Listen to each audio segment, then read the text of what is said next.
जय चक्रव्यूह के भेदन करना माता के गर्भ से सीख के कथे श्याराम। आज ऐसा लड़का जेकर हम चर्चा करा था कथे श्याराम। दो बालक ही भगवान ला पैसे भाई। एक बालक कौन हो ध्रुव जे 5 साल की उम्र में जंगल में निकल के कथे श्याराम। दूसरा बालक जेकर आज चर्चा करे सौभाग्य मिले है वो प्रहलाद जेकर गुरु कौन हो नारद मुनि कथे श्याराम। मानस प्रेमी श्रोता समाज नारद मुनि कौन है? नारद मुनि नारद जेकर बात तो रुद्री हो वही नारद। अगर अध्यात्म की दृष्टि से देखन तो नारद संत है। जहाँ जीव के जीवन में संत आते मोर भाई तो भगवान ला पाले थे कथे श्याराम।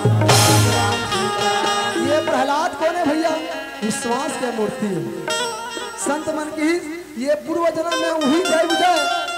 जे सनक सनंदन सनत कुमार ऋषि ला श्राप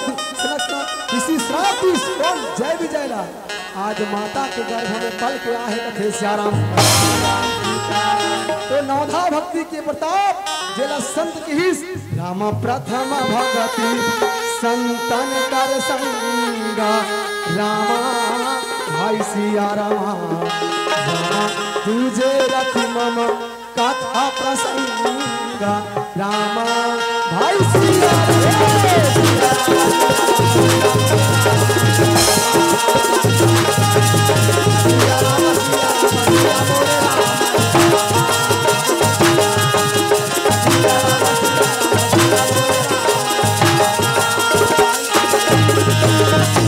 तीसरा भक्ति काला कथे महाराज गुरु पद पंकज सेवा हो रामा तीसरी भगति अमान हो रामा।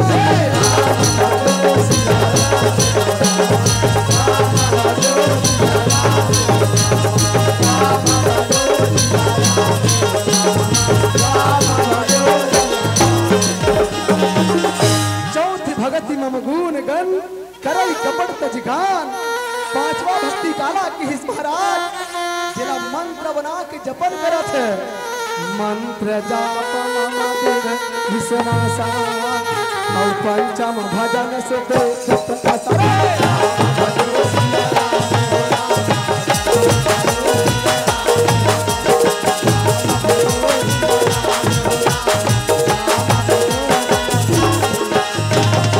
छठवा भक्ति काला की हिस महाराज छठ तपशील विरति बहुकर्मा निरत निरंतर सज्जन धर्मा। महाराज जिला 8वां भक्ति कथे जिला 7वां भक्ति की 7 सम मोही में देखा 8 जथा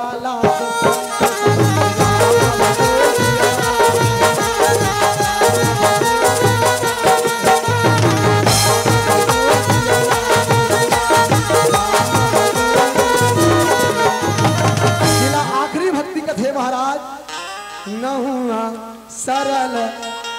सब चल छीना मम भरोसे न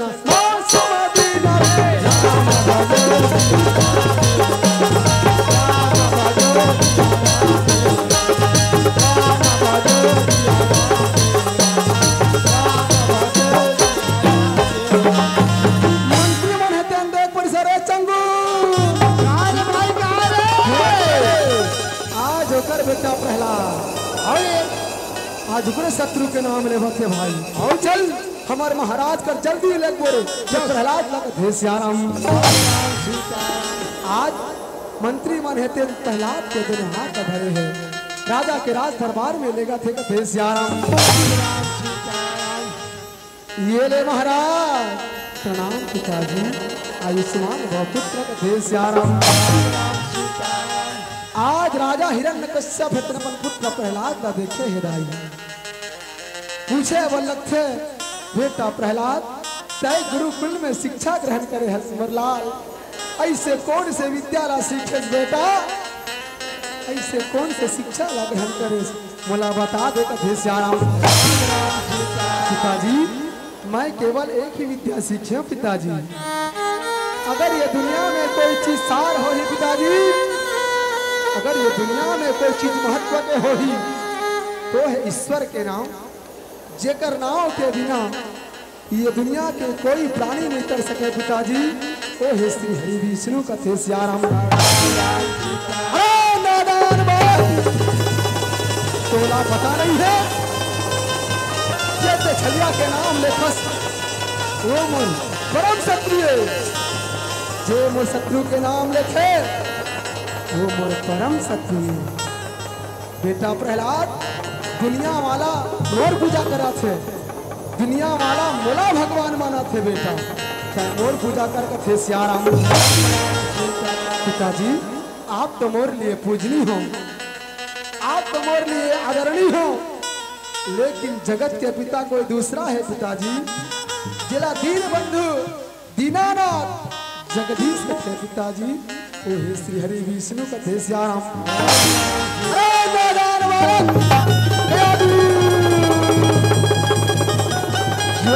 स्वामी गयाधु, ये नादान बालक न समझा दे गयाधु, अगर तो छलिया के नाम कर मुख से दोबारा लिए जाही ना तो मृत्यु दंड दे जाही। क्या दो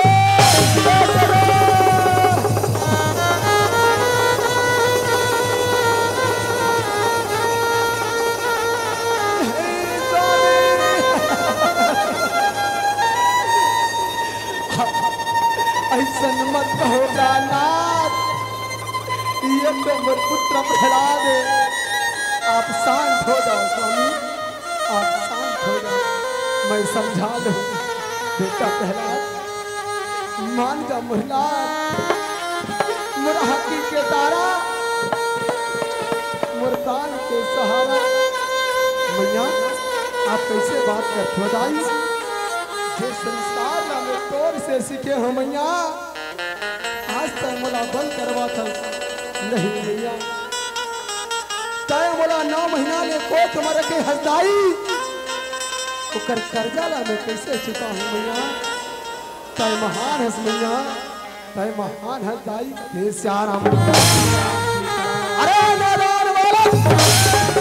तोर महतारी के कहना ला तनी मानस, तोर महतारी के सिखाना ला तनी मानस। तय मोर पुत्र नहीं, तय मोर शत्रु है, और शत्रु के लिए मुर्राज दरबार में केवल एक ही दल है, वो है मृत्युदंड। अरे चंगो मंगो जाओ, ये प्रहलाद ला डब का कड़ाही के तेल में डाल दो रे। ये बालक है धन वो कड़ाही के तेल में दबक दबक के मर गई।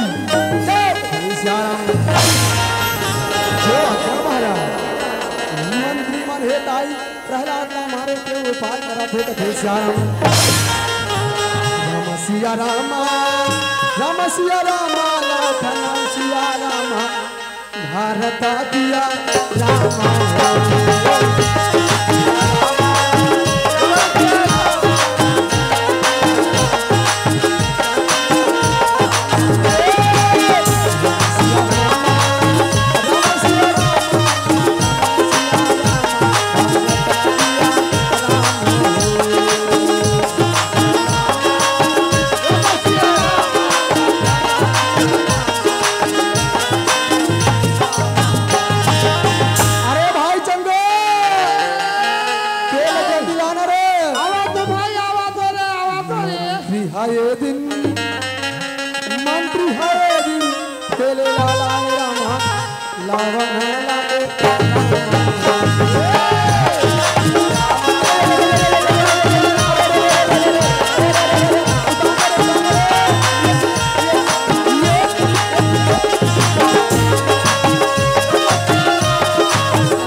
मंत्री है दिन के रामा डाला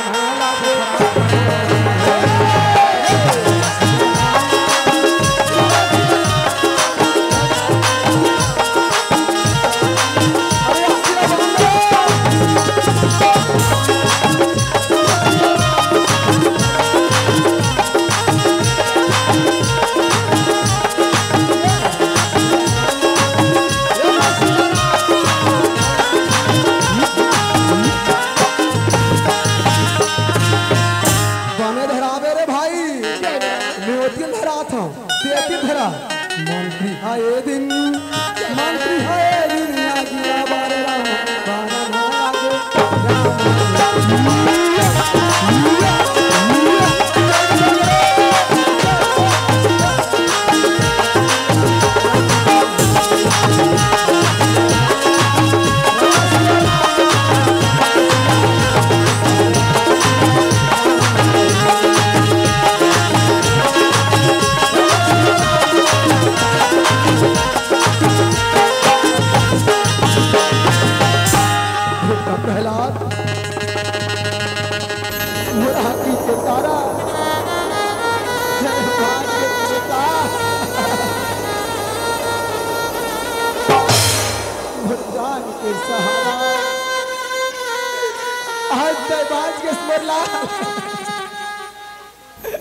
पिताजी तोला मारे बर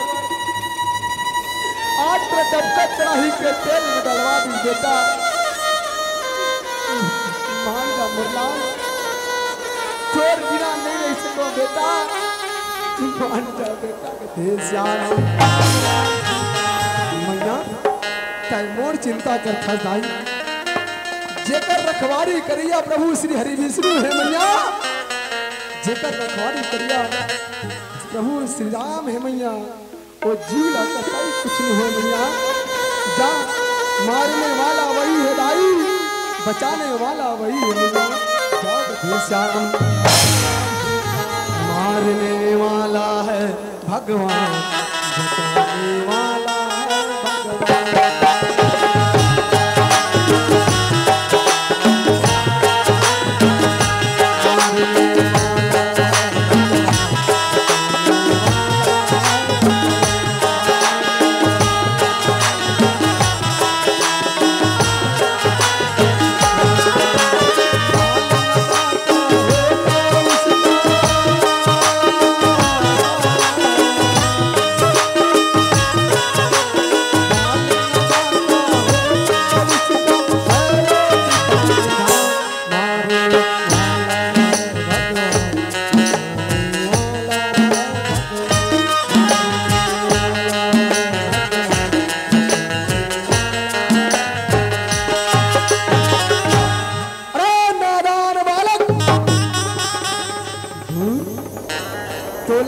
डबकत कड़ाही के तेल में डालो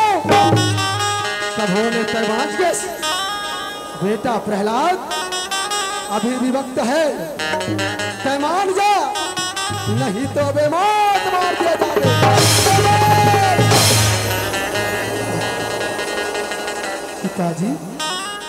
मृत्यु से डर किसको है पिताजी मरना तो सपना है जाके राखो साइया मार सके ना कोई बाल नवा का कर सके जो जगवैरी हो जो जगवैरी पिताजी मृत्यु अटल है पिताजी मान जाओ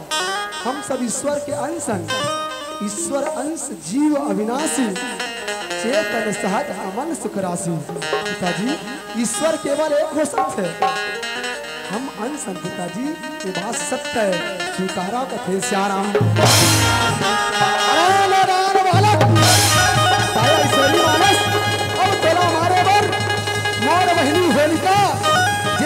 होलिका वतान बाहे तुला जला के राख कर ही कथे श्याम बहनी होलिका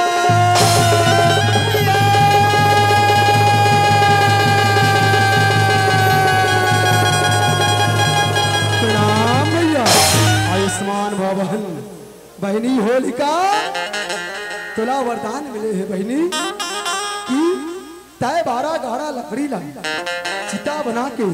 आगे में आकस बहनी तब हो ले तुला नहीं चले बहनी तुला ये काम करना है बहनी होलिका ये नादान ये बालक प्रहलाद का आज मैं कत्तो समझाए लेकिन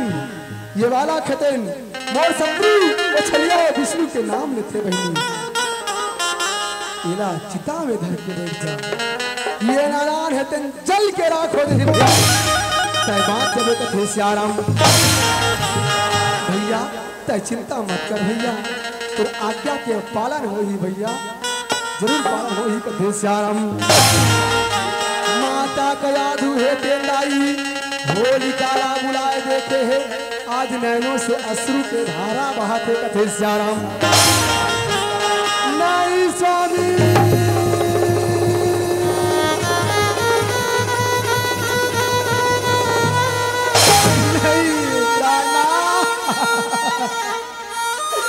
करे बचावा थे स्वामी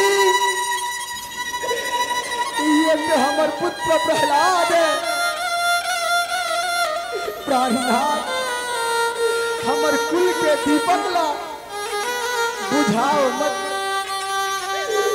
प्राणनाथ ये 9 महीना ले कोख मार रखे हो स्वामी आज कोख सुना हो गई प्राणनाथ मुर्दोकला सुना मत करो नहीं प्यारे होलिका जला के राख कर ही श्याराम बेटा बेला मुरारी के तारा तोला कैसे बनावा मोला मनावो बेटा आज मुर्दोक सुना हो गई बेटा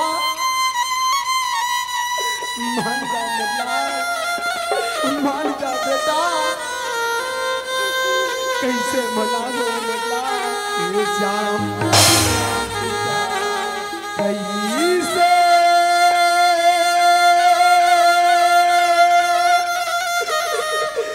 मना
धर के बैठ जा बहन जल्दी करके भेज जा रहा हूँ।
माता का यादू हरमा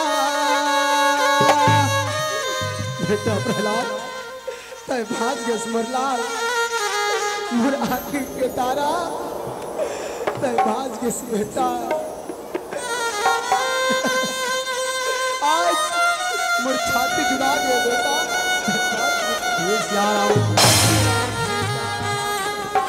माता का यादू हरमा हाय बेटा कहा तेरा हाय बेटा कही के रामा गाले लगा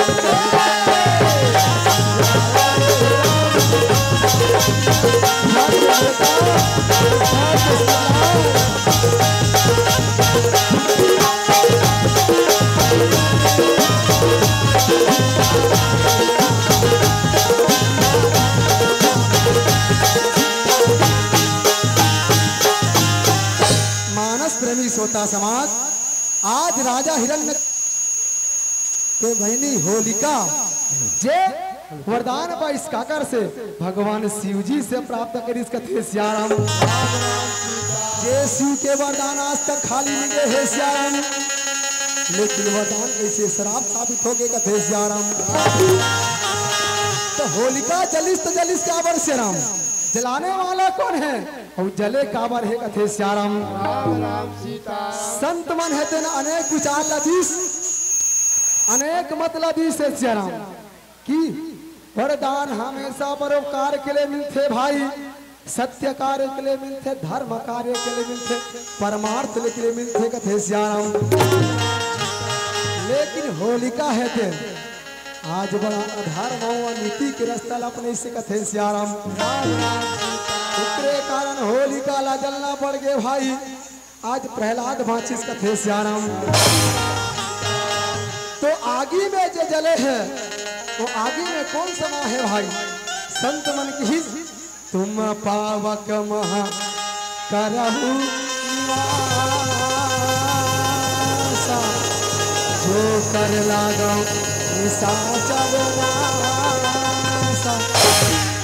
जेला जगत के जननी कथे जेला जगत के महतारी कथे श्याराम जे माता सीता अग्नि में समा है ऐसा अपन लड़का लड़के से जला है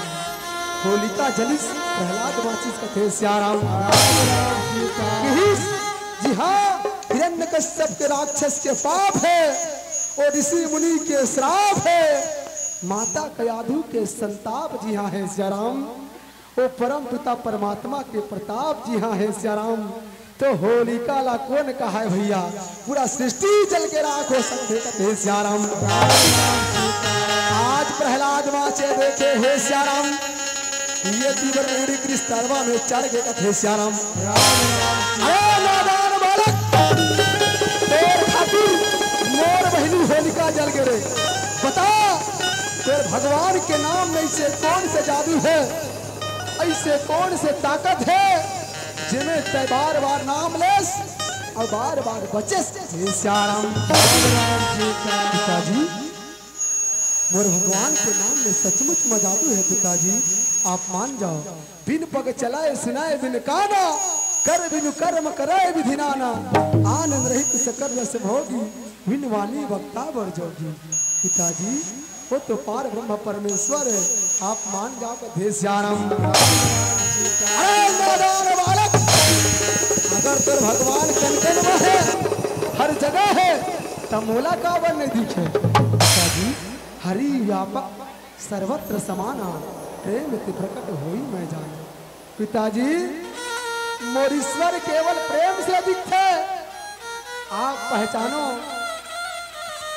अरे नादान बालक मोला अभी दिखा कहाँ है पिताजी जो तिलमा ही तेरा है क्यों चकमक में आँख तेरा साईं तुझ में जान सके तू जान पिताजी अपन अंतर आत्मा ला देखो और ईश्वर नजर आही कथे श्याराम राम राम सीता तोरे लीला हवे अपार प्रभु जी मोरे नैया लगा दे पार प्रभु जी तोरे लीला हवे अपार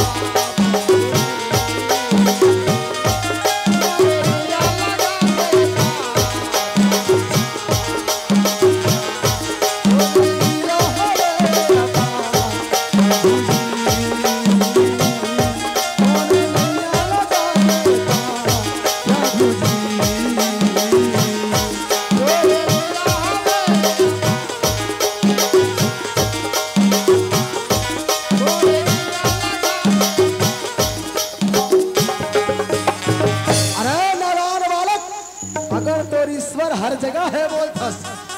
तो कहा तो ईश्वर धरती माँ समा है। हाँ पिताजी धरती माँ समा है कथे सियाराम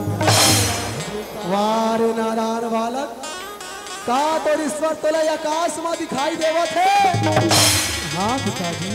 मला दिखाई देवत है मान जाओ कथे सियाराम वारे नारायण वारे निर्बुद्धि बता का तेर भगवान ये खंभामा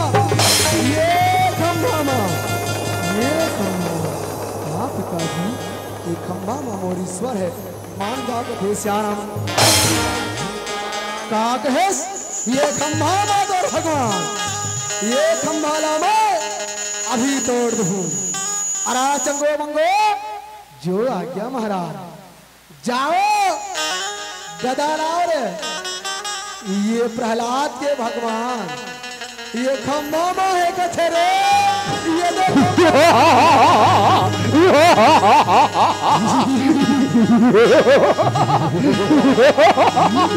बोला तो नहीं दिखा थे महाराज बोला तो नहीं दिखा थे गदा लाओ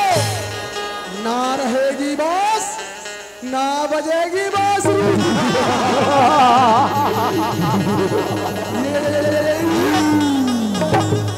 मानस प्रेमी श्रोता समाज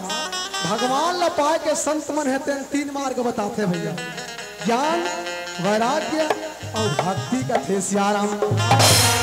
ज्ञानी आदमी ज्ञान के सहारा से भगवान ला पाते वैरागी आदमी वैराग्य के सहारा से भगवान ला पाते भाई। लेकिन भक्ति कैसा है मनी है सियाराम चाहे कतको आंधी आ जाए कतको तूफान आ जाए मनी के प्रकाश कभी कम नहीं होगा थे सियाराम। ये साक्षात भक्ति के स्वरूप है सियाराम दृढ़ विश्वास संकल्प फल लेके भगवान गुहार लगा थे कथे सियाराम।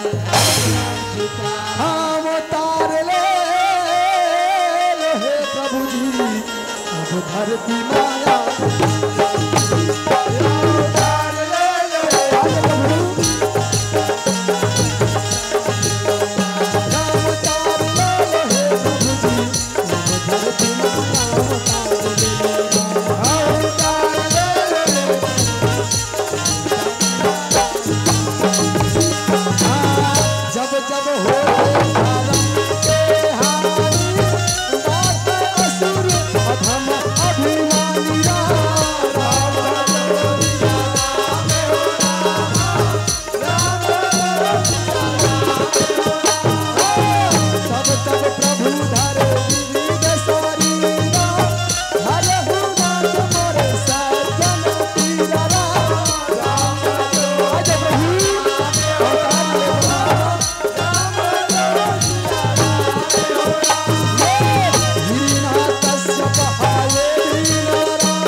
यहाँ का विचित्र प्राणी है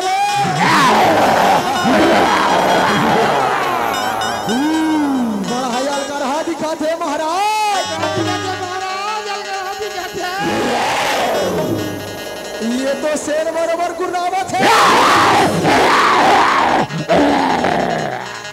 जाओ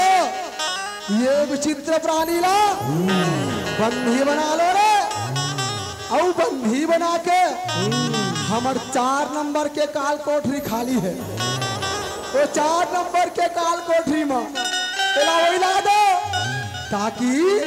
समय समय में तमाशा देखाए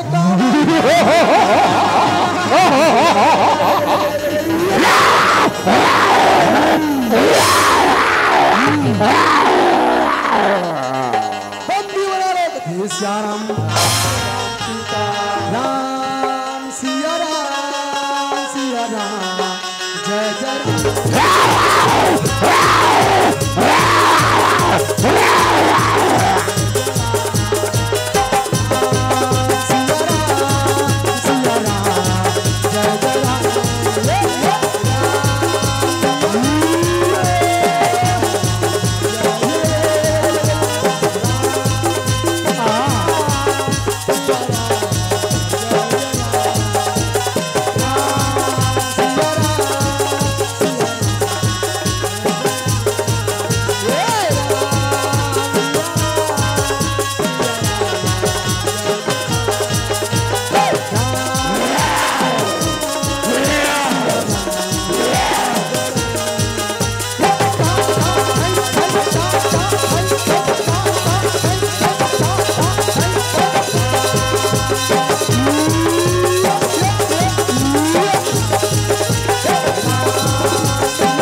जी से वरदान मांगे। हाँ याद कर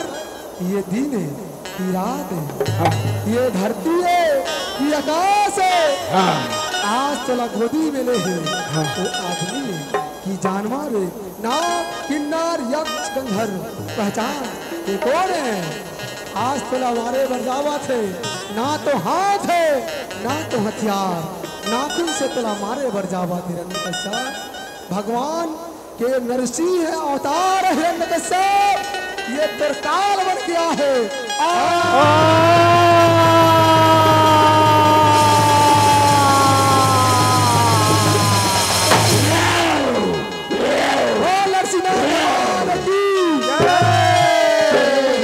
प्रभु जी काला बता